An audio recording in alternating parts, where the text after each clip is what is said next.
life.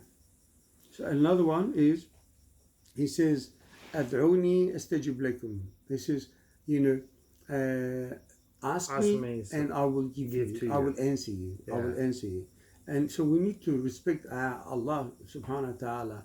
But you know, that is very important. We have forgotten also And respect ask him. and respect our parents, respect, you know, and love our, you know, children. We have forgotten. Everyone has their phones and social media. It's like even the husband and wife sitting, they're not communicating with each other. So we need to go back. Allah brought us home. Restore factory settings, Yes, basically. He Back brought- to our nature, how Yes. we were created, how we were supposed to live Yes. life, as opposed to how we've kind of been programmed to live. Absolutely. And it's not serving us. Yeah.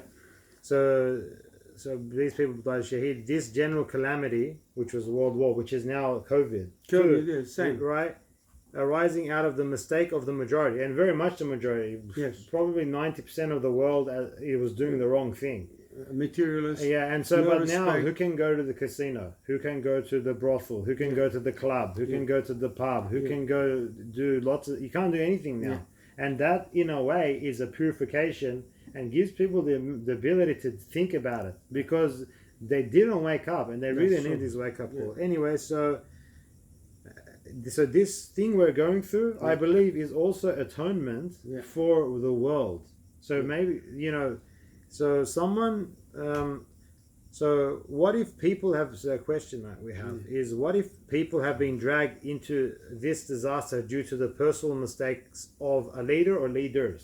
Yeah, so if we, you know, want the leaders to pay us in eternal life, okay, they only have maybe few good deeds. God knows, maybe they don't have anything. Because of their, there might not be nothing to take from so them. what are you going to take from them? But Allah, out of His endless mercy and you know, is so much treasury of mercy that He has, endless.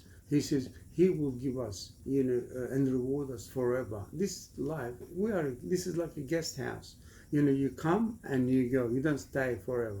Show me, you know, 100 years ago, how many persons left now? Imagine on this face of the earth now, say 8 billion people, maybe, you know, out of, you know, 8 billion, maybe 100 people will only remain, that over 100, you know, majority of them 100 years later or 120 years later, none of them are going to exist. See, we're all running away from death. But there is no escape. No so escape. why in vain try and escape something you can't escape? Yes. You might as well prepare for it and invest in the next world. But the important thing is we need to understand that we should not choose the wrong people to rule us as well. That's very important. Yeah, because in Australia we had a certain thing.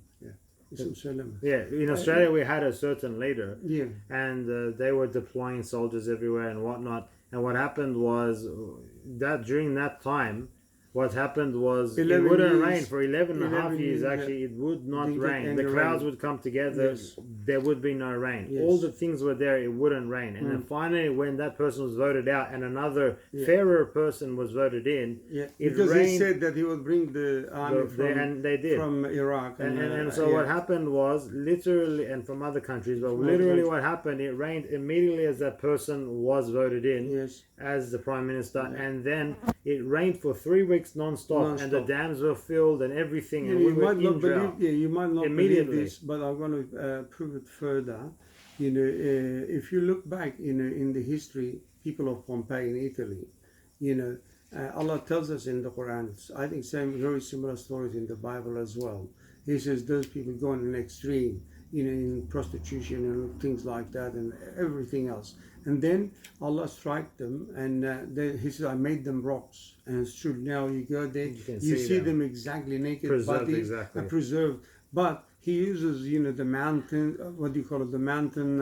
the volcanic ash. The volcanic ash and things like that, just to test us, to see if we're going to be smart enough to see. Take lessons from Allah this. uses reasons to test you. That's all it is. Otherwise, imagine if He did it without any reason. What are you going to say? It's like, imagine if He writes in the heavens, like with the stars, La ilaha illallah Muhammad Rasulullah. There is no other God except Allah, and Muhammad is messenger. Everyone will become Muslim. That's not the challenge. That's not what Allah wants. Allah wants us, through our goodness and free will, to choose to love Him, to choose to take But the him. proof is there. Yes. It's just you have like there's signs for those who have understanding, for those who So comprehend, many- for those yeah. who reflect. Sodom Gomorrah, again, God destroyed the whole The city. people of He's saying Ad the and all- Thamud Yes. and Prophet Salih Yeah. and Prophet Yes. Shu'aib In time and, of and Moses, Prophet Hud. Moses, yes. And then the people Pharaoh. of Yunus alayhi salam, Yes. the Midian, they were going to be destroyed. Then they came around just Yeah. beforehand. So you know what I mean. Now I'm going to go back to the chapter that I told you because nearly becoming 40 minutes. I just want to finish it very quick. فانظر إلى أثر رحمة الله كيف يحيي الأرض بعد موتها إن ذلك لمحيي الموتى وهو على كل شيء قدير. He says, look at the manifestations of Allah's mercy. How the earth dies, how He resurrects it back to life again. He says that's how He's going to resurrect the death. How? You know when you bury the seeds inside the earth, like you bury your debts. Allah subhanahu wa ta'ala telling us, look how they all died. Trillions of seeds all around the world, how they are resurrecting and they come back to life again in a better form. They become trees and bear fruits. Same thing. He says, look at these trees. They look like a skeleton. The branches like the arms and the trunk of the trees like our body.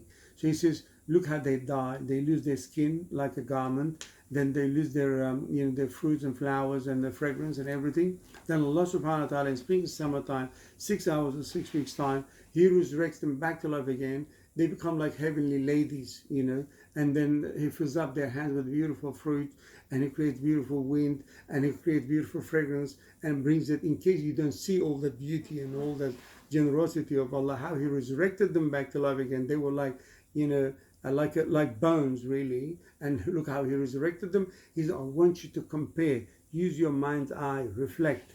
One last thing I want to tell you is this. One day, I met this old lady, and she became blind later on in her life.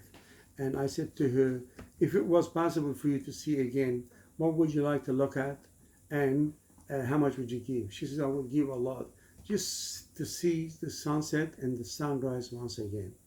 So we don't realize Allah blessed us with seeing ability. Imagine, close your eyes for 1 second, and you'll see, you'll see how dark it is. We just would like to imagine. Please close your eyes for a little bit and see the darkness. And I want you to think about it. Would you like to stay in that darkness? I'm sure you would not. Imagine just to be able to see. Imagine, how many people out there that they are blind. If they had the world belong to them, you say to them, look, give me the whole world, and I'm going to give you eyesight. They will say, okay, I'll give you the whole world. Just give me my eyesight. You know how many people are disabled? They cannot walk. They will give the world, if they had the world, they will, just to be able to walk like you and me.